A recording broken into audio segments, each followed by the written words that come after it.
পশ্চিম হরিণডাঙ্গা নদিয়া।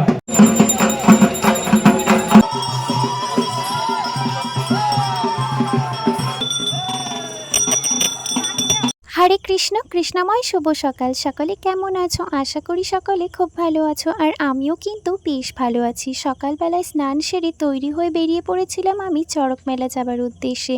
সেখানে আজ মহাকাল ভৈরবের পুজো হবে, আর আমি কিন্তু উপবাস করে বেরিয়ে পড়েছিলাম মহাকাল ভৈরবের পুজো করার জন্য। তোমাদের সঙ্গে কথা বলতে বলতে আমি কিন্তু ইতিমধ্যে সেখানে পৌঁছেও গেছি। তোমরা কে কে মহাদেবের ভক্ত আছো অবশ্যই কমেন্ট করে জানিও। কিন্তু ভিডিওটি শুরু থেকে শেষ পর্যন্ত দেখার আগে একবার হর হর মহাদেব কমেন্ট করো তো দেখি। আমি ওখানে পৌঁছে যাওয়ার পরেই সকলের সঙ্গে বেরিয়ে পড়েছিলাম ঠাকুর আনতে যাওয়ার উদ্দেশ্যে।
জলছত্রের ব্যবস্থা করা হয়েছে। সমস্ত সন্ন্যাসী ভাইদের বলবো আপনারা প্রাথমিক বিদ্যালয়ে এইমাত্র চড়ক গাছে উপস্থিত হয়েছে এবং আমাদের সাধু সন্ন্যাসীরা মাঠে প্রবেশ করেছে। চড়ক গাছ নিয়ে আমরা মাঠে চলে এসেছি। এরপরে পুজো করবো বলে সবকিছু কিন্তু আমরা গুছিয়ে নিলাম। এরপরে যাবো আমরা সকলে মিলে স্নান করতে।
এরপর সকল ভক্তরা মিলে পৌঁছে গেছি আমরা পুকুর ঘাটে স্নান করার জন্য। এখানে দেখো কতটা ভিড় আর কতটা জল। আমার প্রথমে দেখে ভয়ই লাগছিল, তারপরে ভাবলাম স্নান তো করতেই হবে। এই ভিডিওটি সম্পূর্ণ তোমাদের সঙ্গে দেখাতে গেলে ভিডিওটি অনেক বড় হয়ে যাবে, এই জন্য এই ভিডিওটির এখানে প্রথম পার্ট, দ্বিতীয় পার্ট খুব তাড়াতাড়ি তোমাদের সামনে আসছে।